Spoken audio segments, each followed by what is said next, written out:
Here we go. Here's the damaged starter, and then that's my replacement.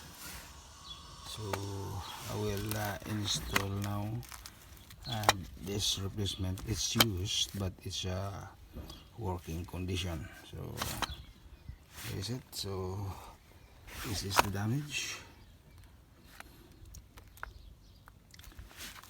I show you that this one is working. So I